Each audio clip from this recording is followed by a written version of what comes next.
The National Basketball Association is absolutely erupting right now. What started as quiet whispers behind the scenes has exploded into open tension, and the drama has taken center stage across the league. Then came the moment nobody expected. Michael Jordan stepped in and delivered a stunning revelation that instantly changed the conversation. Just like that, speculation turned into full-blown controversy, and the entire basketball world is locked in, waiting to see what happens next. One of them was feared by legends, and the other one, well, I don't have much to say about it. The basketball world lit up after Michael Jordan reportedly hinted that Larry Bird was a stronger overall competitor than LeBron James could ever be. If true, that's not just a casual comment. That's the GOAT stepping directly into the greatest of all time debate. And when Jordan speaks, people listen. According to the claim, Jordan wasn't comparing social media presence or highlight packages. He was talking about grit. He pointed to Bird's willingness to battle through pain, to take hits in one of the most physical eras the league has ever seen, and to show up regardless of injury. In the rough-and-tumble 1980s NBA, hard fouls were part of the game, and every drive to the rim came with contact. Bird dealt with serious back issues, yet continued to perform at an elite level, delivering big scoring nights while carrying the weight of championship expectations. The contrast being drawn centers on era differences. Today's NBA emphasizes player longevity, rule protection, and entertainment value alongside competition. Concepts like load management didn't exist in Bird's prime. Meanwhile, modern stars benefit from stricter foul rules, advanced recovery methods, and a system designed to extend careers. Critics argue that makes comparisons complicated. Supporters of LeBron counter that excelling for 2 decades at the highest level requires its own kind of durability and discipline. What makes the source? If Jordan truly views Bird's sacrifices and toughness as setting a higher bar, that adds fuel to an already heated conversation. But context matters. Every era has its own challenges, and greatness often reflects the environment a player dominates. Whether you side with Bird's old-school grind or LeBron's sustained excellence in the modern game, one thing is certain. The GOAT debate isn't ending anytime soon. Because we have been away, we have shifted away from physicality and shifted away from all that. The debate over eras always sparks emotion, but when you line up Larry Bird and LeBron James, the contrast feels dramatic. Supporters of Bird argue that the 1980s NBA was a bruising battlefield where physical defense ruled the paint and stars absorbed hard contact without expecting whistles. It was a time when reputation didn't protect you. It painted a target on your back. In that environment, Bird wasn't the fastest or the strongest, but he thrived through anticipation, precision, and an almost obsessive competitive edge. He beat opponents with timing, vision, and a mind that always seemed 2 plays ahead. Bird's resume backs up the legend. 3 MVP awards, 3 championships with the Boston Celtics, 2 Finals MVPs, Rookie of the Year honors, and a dozen All-Star selections. Yet what makes his story powerful is the path. He wasn't branded a prodigy from day one. He came from French Lick, Indiana, a small town with little spotlight, and rose through steady grind. At Indiana State Sycamores, he carried an underdog program all the way to the 1979 NCAA title game against Michigan State Spartans, led by Magic Johnson.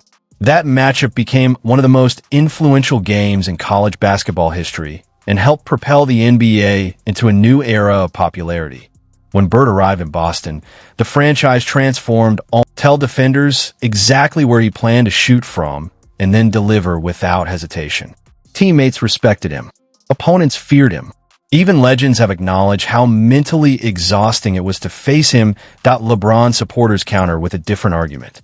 They point out that sustaining elite performance for more than 2 decades in the modern NBA requires unmatched discipline, conditioning, and adaptability. The league has evolved with advanced training science, medical care, and rule adjustments that emphasize speed and scoring. Longevity itself has become part of greatness. What makes the conversation compelling is not just stats, but context. Bird's career spanned 13 seasons, compact yet impactful. and he battled icons like Magic Johnson, Kareem Abdul-Jabbar, and Julius Erving in an intensely competitive era. LeBron's career has stretched across generations, adapting to new systems, teammates, and styles of play. When former rivals like Magic speak about Bird, their words carry weight. Their rivalry helped revive the NBA's global appeal, pushing the league into prime time and into millions of homes. It wasn't nostalgia, it was mutual respect forged through relentless competition that, in the end, comparing eras will always be complicated. Different rules, different pressures, different expectations. But whether you admire Bird's cold-blooded precision or LeBron's sustained dominance, the debate itself proves one thing. True greatness never fades. It just evolves with time. And Larry Bird was just slicing and dicing them. And I said, oh, I called home. I said, it's true about this boy. Even Gary Payton, a player widely considered one of the fiercest trash talkers the league has ever seen, gives that crown to Larry Bird. And that says everything. Bird didn't chirp for attention or laughs. His words were calculated. He would calmly tell defenders the exact move he was about to make, the exact spot he was about to shoot from, and then execute it without hesitation. It wasn't entertainment. It was psychological warfare. Payton later shared that story during an appearance on the All the Smoke podcast with Matt Barnes and Steven Jackson, admitting that Bird's confidence was on another level.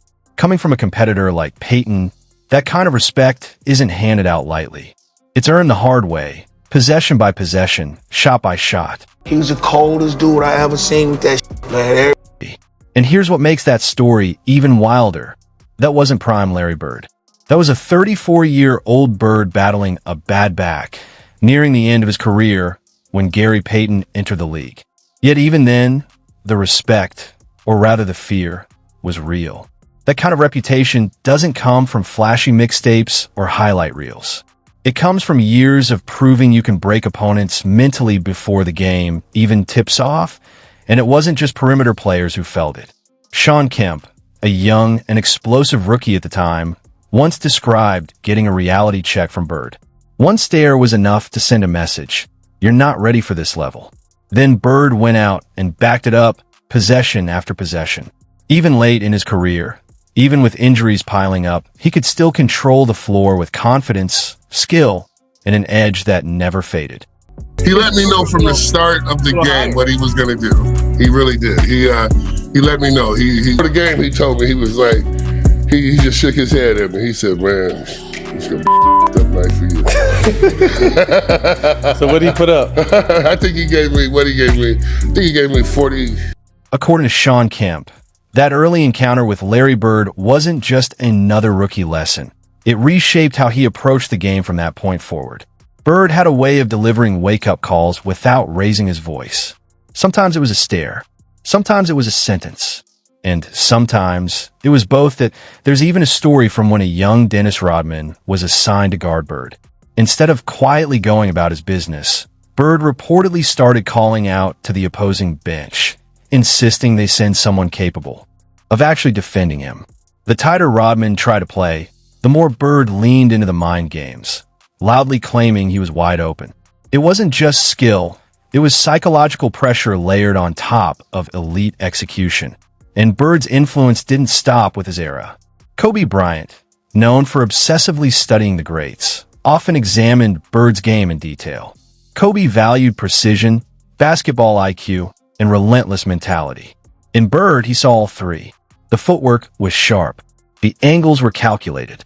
The timing was surgical. That kind of respect, coming from one of the fiercest competitors in modern history, speaks volumes about the legacy Bird left behind. And so I would always ask questions and try to learn as much as I could. Right? Larry Bird was never the quickest player on the floor, and he wasn't overpowering anyone with pure strength. What separated him was anticipation. He processed the game faster than everyone else. He knew where the help defense was coming from, where the open space would appear, and how to exploit it before opponents even reacted. For someone as detail-obsessed as Kobe Bryant to openly admire that level of skill and awareness speaks volumes about Bird's basketball IQ. And the respect doesn't stop there. When veterans like Reggie Miller, John Sally, and Gilbert Arenas have weighed in on the Bird versus LeBron James debate. Several have leaned toward Bird. Their reasoning often centers on his competitiveness, clutch play, and ability to dominate in a bruising era. Of course, debates like this are never unanimous. Greatness looks different across generations. But when multiple former players, especially sharpshooters and champions, consistently highlight Bird's edge in mentality and feel for the game, it keeps the conversation alive and as intense as ever. Larry Bird at his best, LeBron James at his best. Oh, I gotta go with Larry Joe. I'm going to give you Larry Bird in his prime or LeBron in his prime. Larry Bird. Larry Bird would probably beat LeBron 1-on-1. Really? Across generations, one thing remains consistent. Larry Bird commanded fear and respect from every player who faced him. His reputation preceded him. From rookies to veterans, everyone knew what they were walking into. Compare that to LeBron James. No doubt, he's an extraordinary talent, but the conversation around him is different. Legends rarely speak of fearing him the way they did Bird. That LeBron has spent much of his career asserting himself as the GOAT, often telling the world why he deserves that title. Bird, he let his game, his competitiveness, and his dominance do all the talking.